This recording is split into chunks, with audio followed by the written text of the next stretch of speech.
Olá, salve, salve! Band Mulher começando ao vivo nesta terça-feira. Seja muito bem-vinda e muito bem-vindo você que me assiste da capital ou do interior. E eu já quero mandar um alô para a galera de Vitória da Conquista, Bom Jesus da Lapa, Riachão do Jacuípe, Santo Amaro, Santa Maria da Vitória e mais. Vocês que estão sempre com a gente, muito obrigada pela companhia, para a gente bater aquele papo sempre bom e inteligente. E você é nosso convidado também a participar, fazer o programa junto comigo, sabe como? Mandando a sua pergunta ou seu comentário para o nosso WhatsApp. Anote aí, 719-9971-9009. Manda também uma foto sua assistindo o Band Mulher, me diz de onde você fala, que eu quero te conhecer e vou colocar sua foto aqui na tela da Band.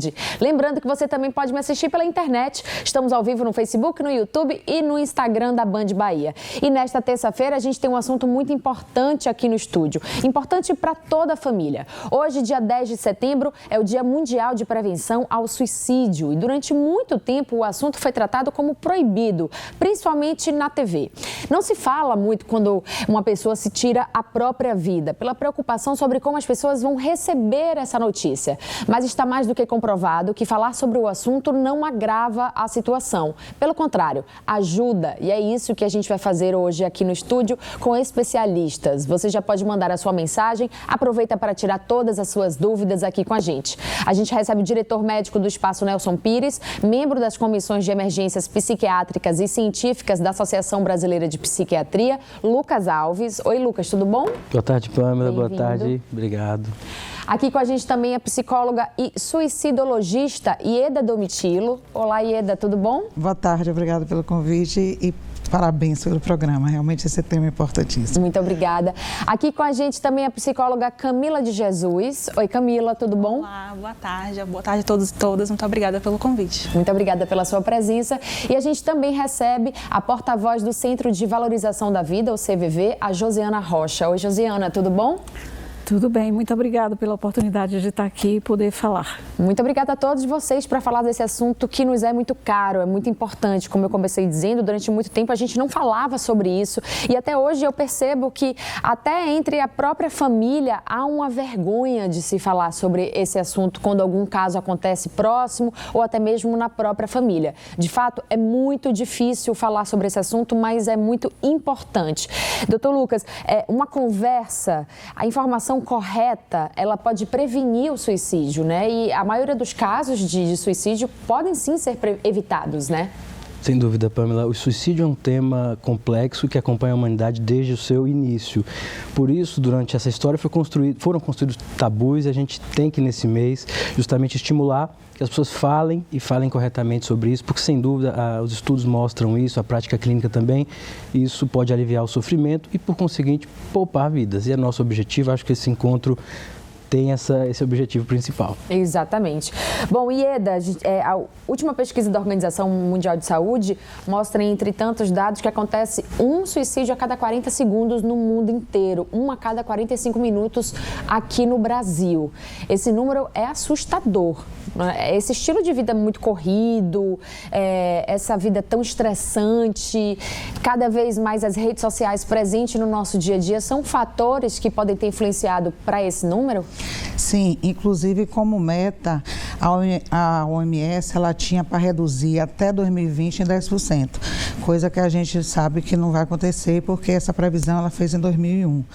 E o que eu percebo que a rede, a tecnologia, a mídia, ela realmente tem feito isso, porque se você for imaginar que são 70 milhões de jovens, né, no Brasil, uhum, e 20%, ou seja, estamos falando de 14 milhões de jovens que se automutilam. Se a gente for nessa fonte, nessa base, a gente poderia prevenir muito bem o suicídio, uhum, né, em palestras em escolas e tal.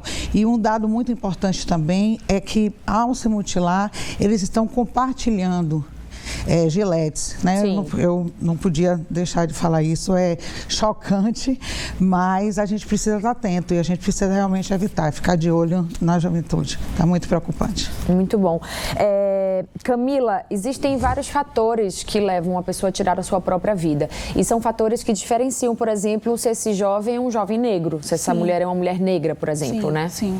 Hoje já existem estudos falando que de 10 tentativas de suicídio, pelo menos 6 são de jovens ou adolescentes negros. Então, o nosso contexto político, social, está sendo muito difícil, né, para o enfrentamento desses jovens. Então, se um jovem que é LGBT, se um jovem que é negro, se um jovem que tem uma situação de vulnerabilidade social, ele acaba sendo mais vulnerável, sendo mais exposto a essa prática, a esse ato. Quais são os sinais que uma pessoa dá quando ela demonstra, né, que está perdendo interesse pela vida? Sim. Eu acredito que o suicídio é uma forma de comunicação, uma forma infeliz, né? É uma forma do sujeito falar que ele está sofrendo. Então, geralmente, tem sinais que são muito associados à depressão. Tem isolamento social, tem a perda de interesse por atividades que antes eram comuns. Então, um sujeito que gostava muito de ir à praia ou praticar um esporte, ele acaba perdendo o interesse dessas atividades. Deixa de gostar de coisas básicas que antes gostava de fazer, né? Exatamente. Se isola dos amigos, se isola da família também. Tem um aumento ou perda do apetite, aumenta ou perda do sono também. Então, ele sempre dá sinais. Cabe a gente, tanto da equipe de saúde mental quanto da família, os amigos, estar alerta a esse sujeito. Entendi. Olha, a Josiana Rocha participa do Centro de Valorização da Vida, o CVV, que faz esse atendimento diário, né? E aí ela estava me contando aqui a quantidade de ligações que o CVV recebe por dia, né, Josiana? Para que serve o CVV? Então, o CVV, ele tem 57 anos. Imagine 57 anos atrás falar de suicídio, né? E o CVV não substitui nenhum profissional. Não é o objetivo do CVV. As pessoas precisam dos profissionais, precisam de todo o acompanhamento. Mas o profissional, por exemplo, vai dormir, vai de férias, e o CVV funciona 24 horas, inclusive sábado, domingo e feriado. A qualquer momento, nesse momento agora, pelo menos em 100 locais diferentes do Brasil, tem um companheiro meu sentado atendendo o telefone, que passou a ser 188 desde julho do ano passado. A gente tem recebido uma média de 10 mil chamadas dia, e perdemos muitas chamadas por falta de voluntário. E o que acontece nesse diálogo? A pessoa nos liga e ela vai falar do que ela está sentindo, ela vai nos dizer, ela vai colocar para fora aquilo que está fazendo ela sofrer. Então, nós somos como um amigo provisório, alguém com quem a pessoa pode contar naquele momento. E aí vocês podem indicar para centros, enfim, onde essa pessoa pode buscar uma ajuda mais efetiva? Não, o CVV não trabalha com aconselhamento, o CVV não indica. Muitas pessoas que nos procuram, o CVV é anônimo, é sigiloso, as pessoas têm a garantia de que o que ela diz no CVV fica no CVV. Então, a gente acolhe a pessoa, a gente crê na tendência construtiva dela, a gente trabalha no sentimento que ela traz.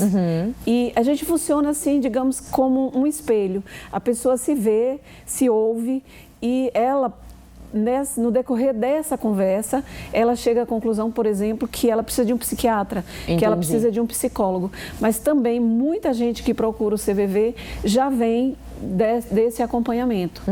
O CVV entra como um aporte também para essas pessoas. Você já atua no CVV há quanto tempo, Josiana? Eu já estou no CVV há 29 anos. 29 anos. Por que você começou no CVV? Eu sempre quis fazer algum serviço voluntário e o anonimato do CVV me encantou. Eu podia fazer sem que ninguém soubesse, né? O tempo passou, muita gente hoje sabe e hoje a gente vivendo o Setembro Amarelo, né? Chamando a atenção e aí estou lá até agora. Eu imagino quantas histórias, quantos telefonemas, quantas emoções você também deve ter sentido ao receber esses telefonemas. É uma iniciativa muito louvável, né? Fica o recado aí, o CVV precisa de voluntários. Para se tornar voluntário, tem algum critério básico? Como é que funciona? Para ser voluntário, o critério básico é ter 18 anos. Então, a pessoa entra no site www.cvv.org.br, se inscreve e essa pessoa vai passar por um processo de seleção, onde, ao final do processo, ela vai escolher um dia na semana, um horário em que ela assume o plantão. Por exemplo, o meu plantão é das 3 às 7 da manhã. Então, cada pessoa faz o seu treinamento e, na hora de escolher, ela vai ver qual o tempo disponível que eu tenho para ficar no plantão do CVV, que é um plantão de 5 horas semanais. Entendi. Muito bem. Eu queria saber, Lucas, existe uma diferença aí entre um pensamento de morte e ideação suicida? Uma pessoa que fala, por exemplo, eu não quero mais viver, é diferente que fala, eu quero me matar, por exemplo, né? Mas são dois alertas, são dois fatores que precisa ter atenção? Sem dúvida, Pamela, isso a gente tem que estudar e saber diferenciar, porque as intervenções, a depender desse contínuo, que vai desde as ideias prevalentes de morte até as ideias de autoaniquilação, ao planejamento e à tentativa. Então, em cada momento desse existe uma intervenção mais assertiva. Eu aproveito para dizer que, por exemplo, a tentativa de suicídio junto com o transtorno mental são os principais fatores de risco. Então, se o sujeito tentou já nesse contínuo mais adiante, o problema não acabou. Então, aos médicos emergencistas, enfermeiros, psicólogos, a gente está diante de um momento, quando ocorre a tentativa, né, por ordem divina, sem sucesso, né? Quer dizer, não existe sucesso, né? Sem o desfecho fatal, é o momento de planejar e aí sim melhorar, tratar esse transtorno, tratar os sintomas, mas a intervenção vai de acordo esse contínuo, que vai desde as ideias prevalentes de morte, como eu falei, a tentativa que não chega a esse desfecho fatal. Entendi. E Eda, o suicídio ele afeta, obviamente, além da própria pessoa, toda a família é afetada, né? Existe aquele sentimento de culpa que prevalece por toda a família. Será que eu não poderia ter feito alguma coisa para mudar essa situação? Ele me deu algum sinal, ela me deu algum sinal que eu não enxerguei, que eu não pude ver. Essa família se sente muito culpada, né? O que fazer? Bom, primeiro eu queria dizer o seguinte, que para Durkheim, né, ele faz a relação do homem e sociedade. Então, quanto mais integrado o homem esteja à sociedade, menos ele vai ter a ideação ou a possibilidade de consumar um ato suicida. E o que é que a gente vê hoje? A gente vê hoje que as famílias, né, nessa interação, não é para colocar culpa em ninguém, né, porque a gente não vai fazer isso com a família, mas é preciso estar alerta, é preciso olhar para os lados, é preciso perceber que seu comportamento mudou, é preciso dar o apoio. Inclusive, o que o Lucas falou, é muito interessante a gente estar de olho muito aberto para a pós-venção, né, Lucas? Porque é inimaginável você dizer assim, uma mãe acabou de matar, de enterrar seu filho que acabou de se matar e vai para casa e fica lá sozinha. Então, a gente teve um caso no ano passado, inclusive na região do Nordeste, que os pais, depois do enterro, os dois suicidaram-se. Então, a gente precisa estar muito alerta para isso, né? Foi um suicídio assim que realmente comoveu, né? Porque a família inteira. E você vê que é uma coisa que impacta a sociedade, os amigos, a família, ou seja, e o próprio suicida, ele pode sobreviver. E ele sobrevivendo, ele precisa da pós-venção, porque é como o Lucas falou, eu não posso imaginar que ele tentou uma vez e que não vai tentar mais. Então você precisa estar sempre alerta, sempre olhando. Na maioria das vezes, eles falam sim, né? Coisa que a Camila trouxe. Na maioria das vezes, esse suicídio é anunciado, Esse é anunciado. Agora, você não está treinado, vamos dizer assim, para perceber. Então, que eu posso dizer às famílias, olhem para os lados, percebam seus filhos, olhem nos olhos, perguntem por que estão tristes, não banalizem o sofrimento. Porque o suicida, ele não quer se matar, ele quer se livrar do sofrimento.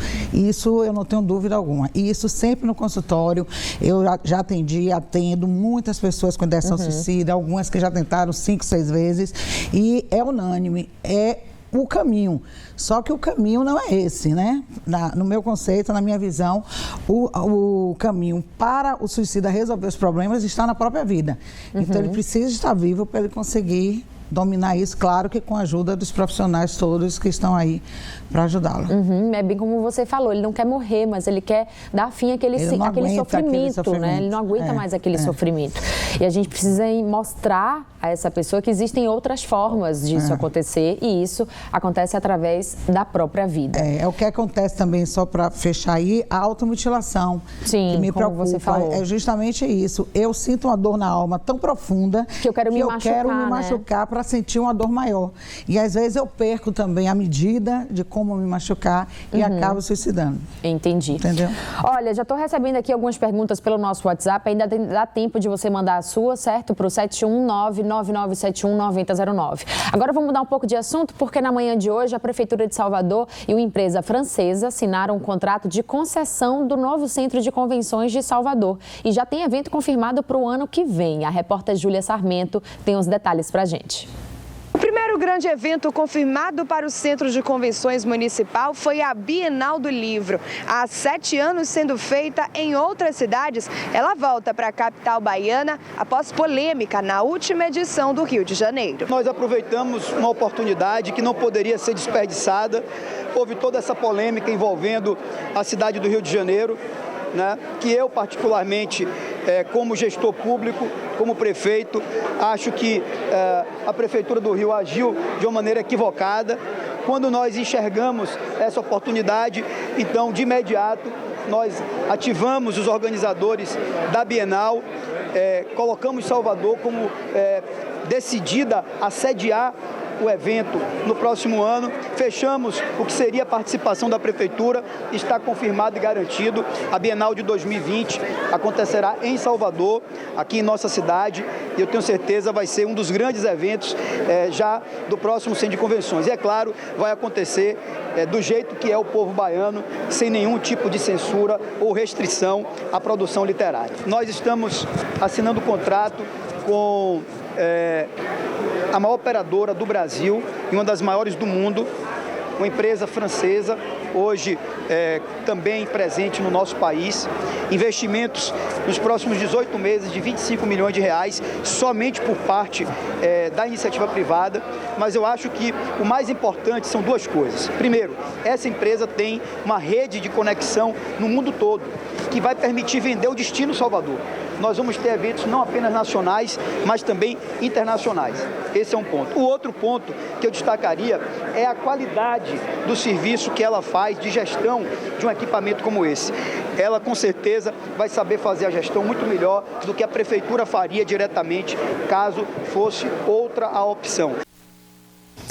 E a polêmica a qual o prefeito se referiu aí em relação à Bienal envolveu o prefeito do Rio de Janeiro, Marcelo Crivella, que tentou censurar obras com temática LGBT na Bienal deste ano no Rio. Um dos livros foi uma história em quadrinho chamada Vingadores, a Cruzada das Crianças, e que traz essa imagem aí que a gente vai mostrar já já. Esse é o livro que traz essa imagem de um beijo entre dois homens. O Supremo Tribunal Federal suspendeu a decisão que permitia a apreensão dos livros. Tá aí, censura não. A gente vai fazer um rápido intervalo, mas antes a gente vê o recado da TV Shopping Bahia. O Band Mulher volta já já. Vamos de ofertas aqui no TV Shopping Bahia. Se ligue. Nós estamos aqui na Novo Tempo, direto do Bonocô para você, meu amigo Wendel, máquina de vendas aqui da Novo Tempo. Quero que você traga coisa boa para o nosso telespectador.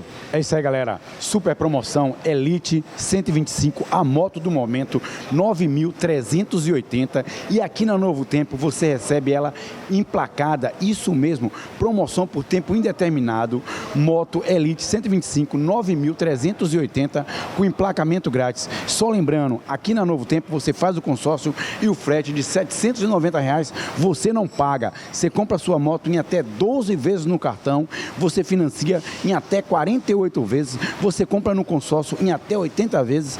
Tudo isso só aqui na Novo Tempo, porque você sabe, pensou em moto barata, com qualidade e atendimento de serviço, só a Novo Tempo tem. Moto com emplacamento, frete grátis, só a Novo Tempo tem.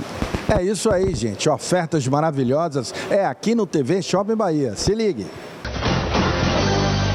Teve pizza à noite, num espaço no térreo, que temos todos os dias para vocês.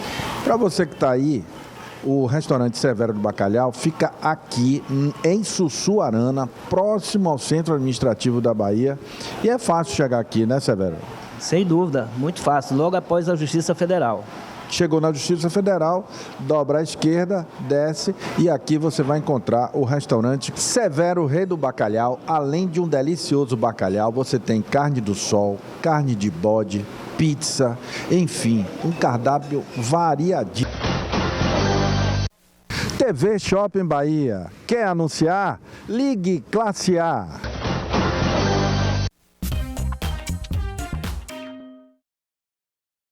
Band Mulher está de volta e a Bonita Brasil Beauty Hair é uma feira de beleza que conta com uma programação completamente voltada ao ramo da estética, trazendo as principais tendências, novidades científicas e tecnológicas. A Bonita Brasil será no Porto Salvador, na Avenida da França, número 393, no bairro do Comércio, próximo a Codeba, em frente ali ao Instituto do Cacau. Além da feira de beleza, os visitantes também terão acesso a workshops, apresentações e palestras.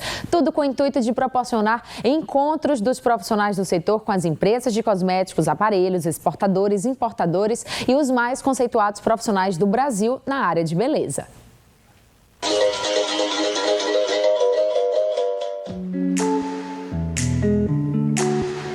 Olá, gente, eu sou o Ed Andrade e estou no Hub no Porto Salvador Comércio e venho te fazer um convite especial. Dia 15, 16 e 17 de setembro, Feira Bonita Brasil Hair and Beauty, com palestras, workshops e talk show, tudo voltado para tendências da área de beleza, cosmética e saúde. E você é o nosso convidado. Venha conferir.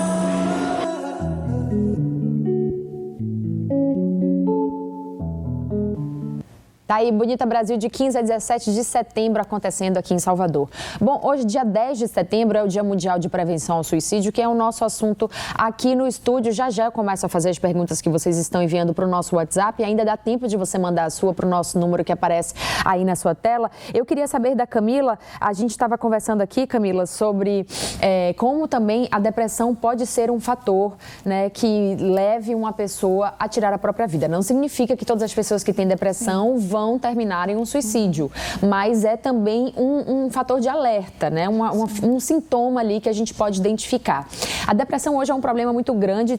Eu vi um dado da Organização Mundial de Saúde que mostra que pelo menos 30% da população do mundo vai passar por algum tipo de depressão ao longo da vida. E aí é uma preocupação do que se pode fazer para evitar a depressão, né? Se a depressão é hereditário, se na minha família tem um caso de depressão, então também eu vou ser uma pessoa depressiva. E o que de fato caracteriza a depressão? Olha, somos seres biopsicossociais espirituais, então assim, não temos um único fator que vai mudar a nossa vida, né? A gente precisa de um equilíbrio dentre esses determinantes. A depressão tem um fator genético, claro, mas não é sozinho. Então, quando a pessoa tem um estilo de vida bacana, faz coisas que ela gosta, sente prazer no trabalho, claro que não vai manter esse nível de felicidade que é visto nas redes sociais como uma coisa que é o suprassumo, né? Que você está feliz o tempo todo. Mas tentar ter um equilíbrio. Então, ter uma boa rede de apoio, eu acho que é algo que pode contribuir para um bem-estar do sujeito. A questão da fé, não necessariamente em uma questão religiosa, mas assim, ter um sentido para a vida. A depressão é justamente o oposto disso, é a falta de vontade, a perda do sentido mesmo da vida, e que isso vai influenciando na perda do sentido do trabalho, da relação de amigos. Então, quando a família percebe que esse sujeito está tendo alguma alteração no seu comportamento, como a gente falou, né, anteriormente, e essa perda mesmo da vontade de viver, perda do sentido da vida, coisas que antes faziam sentido, acabam não fazendo tanto sentido assim, é hora de ligar o alerta. Josiana, você que já tem essa prática aí no CVV, para quem está assistindo a gente, qual que você acha que deve ser a abordagem ideal, né? Se uma pessoa chega para você para conversar, se chega no momento de você conversar com uma pessoa que tem depressão ou numa pessoa que mostra ali que não está, que está extremamente triste, que está ali caminhando para um possível suicídio, por exemplo, como é que deve ser essa conversa? Eu digo que essa conversa tem que ser uma conversa verdadeira, olhar no olho, confiar na pessoa, respeitar o momento dela, jamais minimizar a dor que ela está passando. Então, assim, buscar o que está em moda, né? Se fala tanto da empatia. Sim. Então, exercitar efetivamente esta empatia, né? Dando ao outro a oportunidade de ser ele mesmo, de dizer o que ele está sentindo, porque a gente vive o preconceito. A gente julga, a pessoa mal acaba de começar a falar, a gente já tirou uma conclusão do que ela tem para dizer. E ela ainda tem muita coisa a dizer.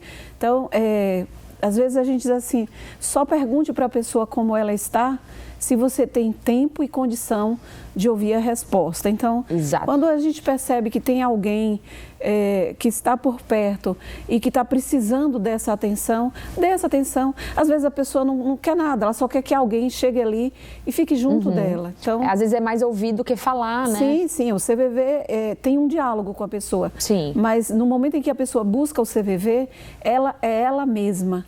E a gente fala a coisa certa, na hora certa, facilitando esse encontro dela com ela mesma. Entendi. É fundamental que ela sinta esse acolhimento de que eu não sou um ser de outro planeta, eu sou uma pessoa que está vivenciando essa dor, esse momento, e eu vou, né?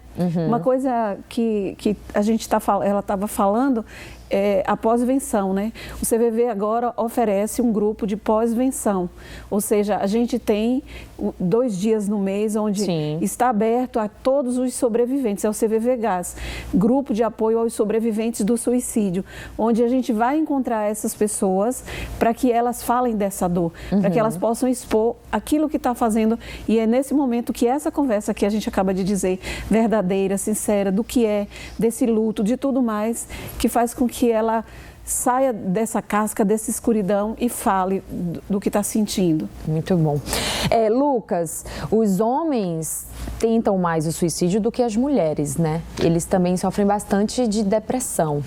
Bom, na verdade, o que ocorre é que as mulheres tentam e os homens, eles chegam ao desfecho fatal mais frequentemente. Sim. Eu sempre digo para os alunos que isso não quer dizer que quando a mulher tenta, a gente não deve dar a mesma atenção para o homem. Já Entendi. Então a mulher tenta mais e consegue, esse homem... Não, perdão, é ao contrário, não é isso? Isso. Esse homem tenta e consegue, essa mulher tenta e não consegue tantas vezes quanto o homem. Perfeito. Seria isso? Isso. Por múltiplos fatores sociais, etc., por desonra. Mas eu queria aproveitar também esse momento, já que falamos disso, para falar das outras doenças, dos outros transtornos que têm vínculo com o suicídio. Transtornos do humor, que a gente engloba depressão e o transtorno bipolar, em que as pessoas ficam mais deprimidas, né? A gente pensa sempre bipolar em outras coisas, né? Pela palavra popular. A esquizofrenia, os transtornos de personalidade, o uso de substâncias, álcool e outras drogas, também um pouco dos transtornos de ansiedade, tem um vínculo com o suicídio. Então, depressão e transtorno bipolar chega a 35%, Sim. Todos esses que falei chega a 90%, ansiedade um pouco menos e os casos indeterminados que também são importantes. Então, tratar todos esses transtornos com a psicoterapia individualizada, com medicamentos individualizados, no final o desfecho é poupar vidas, é o que a gente tem que pensar nesse mês. A depressão é importante, mas esses outros têm que ser lembrados também. Olha, já vou começar aqui a fazer algumas perguntas que vocês estão enviando aqui para o nosso WhatsApp. Olá, boa tarde a todos, parabéns pela abordagem do assunto. Gostaria de saber, pode alguém sair deste pensamento suicida? Pois imagino acontecendo este fato sempre que penso que vou perder a minha mãe. Ieda. Pode, claro que pode, a gente acredita nisso. A minha abordagem, o TCC, que é a terapia cognitiva comportamental, ela foca justamente nisso. É o pensamento, a emoção e o comportamento. Se eu mudo a sua forma de pensar, né, nós duas juntas vamos conseguir fazer isso no consultório, você vai mudar a sua emoção e o seu comportamento vai ser outro. A gente acredita nisso, é preciso que acredite, né? Como o Lucas falou, a questão da depressão, mas eu quero também informar aqui no que eu acredito, que eu também não reduzo o suicídio, só a falta de saúde mental. Né? Existem dores mesmo, sofrimento de pessoas típicas, vamos dizer, sem doença crônica, sem doença mental alguma, sem transtorno, que também cometem suicídio. É só para que a sociedade entenda, para que ela não rotule mais uma vez. Né? Porque o próprio suicida, quando ele consegue, né, atingir o objetivo, seu desfecho, ele já é estigmatizado, ele já é rotulado. Então, para a sociedade entender que qualquer um, né, de nós, em um determinado momento, se tiver uma motivação suficiente para criar um sofrimento e não tiver rede de apoio, o psiquiatra tem momentos que o Lucas sabe disso, sem o remédio a gente não consegue avançar, porque mesmo na psicoterapia você não consegue perceber, porque você está fechado naquele sofrimento. E as pessoas acham que psiquiatra é médico de maluco, né? Que só o maluco que precisa ir no psiquiatra. E aí a gente precisa, inclusive, desmistificar isso, porque o remédio também vai fazer toda a diferença, né? Existe um neologismo que a gente tem usado chamado psicofobia, que engloba esse preconceito contra psiquiatra, contra psicólogo e contra a doença mental. A gente tem que imaginar que tudo existe um tratamento em medicina, em psicoterapia, em fisioterapia, e os desfechos, eles são bons. Quando a gente fala da doença mental, a gente se refere exclusivamente a cerca de 90% ou mais. Existe um grupo cujo suicídio é impulsivo, imprevisível, sem dúvida, ele está falando, mas nesse mês a gente tem que falar o que é prevenível, como os cardiologistas previnem a hipercolesterolemia, o colesterol, a glicemia. Tratando a doença mental, a gente diminui o risco consideravelmente. A psicoterapia é uma intervenção muito interessante. A medicação, sem dúvida, individualizada, sem fazer mal. Exatamente. Não existe automedicação, tá? Um remédio que uma pessoa usa na sua família, ou algum amigo seu, que eu uso esse medicamento aqui para me acalmar, para dormir, para me deixar mais tranquila. Esse remédio pode não funcionar para você, né? Porque tem esse problema também. O brasileiro gosta muito de se automedicar, de ir na farmácia e fazer o seu supermercado ali, pegando os seus remedinhos. E pode aí ser um fator de risco, fazer inclusive um efeito contrário do que aquele efeito esperado, né? Sem dúvida, as medicações, elas são específicas e têm efeitos colaterais quando não bem usadas. No Brasil, a gente tem um grande índice, inclusive, de tentativa de autoextermínio por intoxicação exógena, né, que é a tomada do remédio em excesso. Sob a minha ótica, como existe em outros países, deve acabar a receita. O sujeito tem que ir num sistema e a farmácia e pegar a sua medicação naquela quantidade, porque tem medicações tóxicas, né, e estão vendidas até sem receita médica. Na atualidade, é um problema sério, que se houver um olhar governamental, a gente vai salvar muitas vidas. E esse mês a gente vai cobrar isso também. É isso aí. Camila, me ajuda a responder essa. Boa tarde. O que fazer com um adolescente que só quer ficar deitado, diz que não tem vontade de nada? Eu acredito que o primeiro passo é ofertar uma escuta acolhedora, uma escuta qualificada também, qualificada mais para os profissionais, mas de uma forma mais acolhedora, mostrar que você está presente, né, com esse sujeito e procurar um local de atendimento psiquiátrico e psicológico também. Muito bom.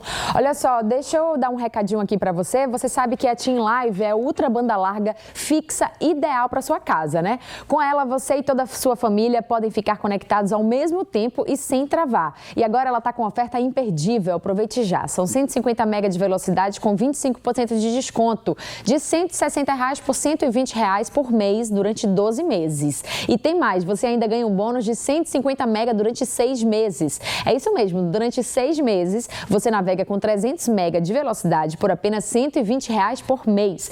É muita velocidade e estabilidade de conexão. Contrate agora mesmo a TIM Live e aproveite porque essa oferta é só até o dia 13 de setembro, hein? Não perca tempo. Ligue agora para 0800 880 4141 ou acesse timlive.com.br. TIM Live, o futuro mora aqui. Deixa eu voltar aqui para... Antes, na verdade, de eu continuar aqui o nosso papo aqui no estúdio, eu quero dar uma outra informação, porque foram divulgados ontem dados relacionados à violência contra a mulher no Brasil. São dados do Ministério da Saúde que mostram que no nosso país, uma mulher é agredida a cada 4 minutos e sobrevive. Em 2018, foram registrados mais de 145 mil casos de violência, entre violência física, sexual, psicológica e de outros tipos. Temos números aí como 22.432 casos de violência sexual, 64.832 casos de violência física, 34.414 casos de violência psicológica. Não é possível definir, contudo, se houve um aumento no número de casos de violência contra a mulher ou se as ocorrências passaram a ser mais notificadas devido a uma sensibilização maior da sociedade quanto à violência de gênero. O levantamento também não incluiu mulheres assassinadas, mas segundo o Atlas da Violência, em 2017 houve 4.369 assassinatos de vítimas do sexo feminino no país, certo? São 4.396 assassinatos de mulheres no país. E nem precisa ir para muito longe, a gente está sempre falando sobre essa questão de violência contra a mulher aqui no nosso Band Mulher, né? E aqui em Salvador foram registrados alguns casos só essa semana. A Stephanie Viana Pinheiro, de 20 anos, foi vítima de feminicídio no último domingo agora. Ela vivia um relacionamento abusivo com o ex-marido e principal suspeito do crime. Esse assunto, como eu disse, está sempre em voga aqui no Band Mulher, está sempre sendo tratado aqui no Band Mulher, porque a gente acredita que a melhor forma de combater a violência é através da educação. Muita gente fala, a gente está falando tanto de violência contra a mulher, é por isso que os números estão crescendo. Não, não é por isso não. Os números estão crescendo porque as mulheres estão se encorajando a denunciar. Antes a gente tinha medo de denunciar, né? A gente tinha medo de ir à delegacia, como é que essa delegacia ia atender essa mulher. Hoje em dia não. Hoje em dia a mulher está tomando coragem e não está deixando passar não, ela está denunciando. E você também também que costumava dizer, não, briga de marido e mulher, não se mete a colher sim. Você que ouve aí no seu bairro, você ouve a sua vizinha apanhando, uma briga aí entre um casal, você também pode denunciar. Tá bom? Vamos voltar aqui a falar sobre o nosso assunto. Estamos falando sobre o Setembro Amarelo. Eu queria saber da Ieda, por que amarelo? Por que essa cor? De onde é que surgiu esse mês de comemoração? Isso é uma história que eu considero assim riquíssima, né? Existia no Colorado um adolescente com 17 anos, que era um menino assim que ele adorava carros e adorava um Mustang. E isso em 1994, ele compra um Mustang 68, reforma, restaura o carro e pinta de amarelo, né? E ele suicidou-se dentro do carro. Nossa. Então, dia 8 de setembro, inclusive, né? E aí, o que foi que aconteceu? No enterro, os pais e os amigos tiveram a ideia de pegar um cartão e colocar a seguinte frase: se você precisar, peça ajuda. E esse cartão estava enfeitado com a cor do Mustang, que era uma fita amarela. Sim. Nos Estados Unidos, a campanha é conhecida como fita amarela. Né? E aqui no Brasil, ela chegou em 2015, né? Foi o nosso primeiro Setembro Amarelo, mas nos Estados Unidos, em 2003, já foi a fita amarela. Já foi. Então, o que era o objetivo desse cartão, que eu achei assim fenomenal, você dizia assim: se eu precisar, vou entregar ao padre, ao professor, ao médico. E aí, pouco tempo depois, esses cartões começaram a minar. Na época, foram 500 cartões distribuídos no enterro e depois sentiram a necessidade de aumentando. Graças a Deus, houve essa iniciativa e criaram isso em homenagem a ele, o Setembro Amarelo. Entendi. É por isso que a gente está com essa fitinha, aqui, ó, na roupa. A fitinha amarela na roupa, exatamente para lembrar desta data, desse acontecimento. Agora, Josiana, nesse mês de setembro as ligações aumentam no CVV? Você percebe alguma mudança? Sempre que tem uma divulgação, existe um aumento, né? Houveram alguns programas de emissora em que bateu recorde, né?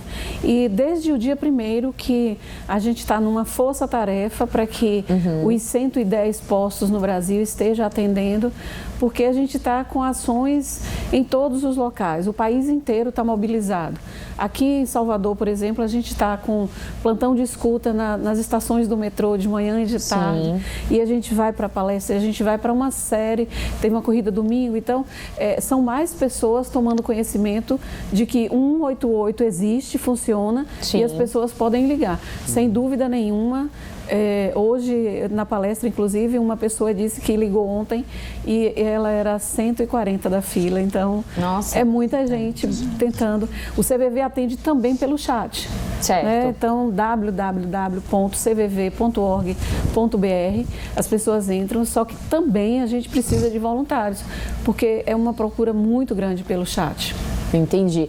Então aí, eu vou repetir o número 188, tem também o endereço do site que vai aparecer aqui na sua tela, que já está aparecendo aqui na sua tela, e repetir também a necessidade de trazer novos voluntários para o CVV, né? Porque você imagina, em média 10 mil ligações por dia, 5 mil dessas ligações não podem ser atendidas porque não tem gente para atender. Então, assim, a gente precisa de fato sensibilizar para que essas pessoas se voluntariem, né? Isso, como a gente já falou, basta ter 18 anos, vai passar por um período extenso é uma seleção. Nós não somos profissionais, qualquer pessoa pode ser voluntária, mas a gente precisa entender se a gente está na condição de ser voluntário. Então, no dia 28, agora a gente inicia um processo de seleção, onde qualquer pessoa que tenha 18 anos pode comparecer para conhecer a instituição e prosseguir na seleção e, quem sabe, o CVV Salvador, por exemplo, nós temos 2 telefones, tem capacidade, precisa ter 84 voluntários para que haja 2 voluntários por plantão. Hoje nós estamos atuando com 47. Então, quanto mais voluntários, mais pessoas serão atendidas. Por isso a gente inicia esse processo. Tá aí, olha só, o nosso Band Mulher está terminando, mas eu queria terminar com uma mensagem positiva, né? Para quem está assistindo a gente, que está passando por esse problema, que eu sei que não é fácil. Aqui a gente só deu algumas informações, mas é muito importante que você busque um especialista, né? Que você converse com a sua família, porque, Lucas, há sempre uma saída, né? Exatamente, Pamela. A gente tem como fazer, tem como mostrar essa saída. E eu peço a todos que amarelem o ano todo. Esse é o mês em que é o clímax da nossa campanha, mas não pode parar no início de outubro. A gente tem que continuar falando disso, porque muitas vidas serão poupadas. Hoje a gente vai estar no piso L2, no espaço pelo Espaço Nelson Pires no Shopping da Bahia falando sobre isso, e as campanhas têm que seguir durante o ano todo. A vida vale a pena. Isso aí. Tudo passa, né, Camila? Tudo passa. É importante que se busque ajuda, seja por plano de saúde, seja nas faculdades que oferecem um curso de psicologia, seja... Tem vários espaços hoje. Acho que procurar o Conselho Federal, o Conselho Municipal de Psicologia, né? Sim. Regional de Psicologia, porque tem uma lista de atendimentos psicológicos gratuitos. Então, a gente pode fazer alguns encaminhamentos e amparar esse sujeito. Procurar, então, o Conselho Municipal de Psicologia. Regional de Psicologia. Regional de Psicologia, que vai indicar ali o atendimento gratuito. Exatamente. Muito bem. Vamos ver, então, quem assistiu o Band Mulher de hoje? Põe na tela, por favor. Edson de Santanópolis. Edson, tinha tempo que não me mandava foto, hein, Edson? A Jéssica e o Enzo, de Feira de Santana, muito obrigada pela companhia, pela participação. Lucas, de Morro de São Paulo, mais uma vez aqui com a gente. Muito obrigada, Lucas, pela participação. Sueli, de Jequié, também ligadinha aí no Band Mulher. Muito obrigada. Maria de Lourdes, de São Gonçalo dos Campos, também assistindo ao Band Mulher. Muito obrigada a todos vocês. Uma ótima tarde. Amanhã estamos de volta para falar sobre dengue, zika e chikungunya. Vamos tirar todas as nossas dúvidas também, falar sobre essa dengue aí que tá voltando, viu, minha gente? Vamos ficar aí alerta. Eu te espero a partir de 1h15 da tarde. Uma ótima tarde e até lá. Tchau.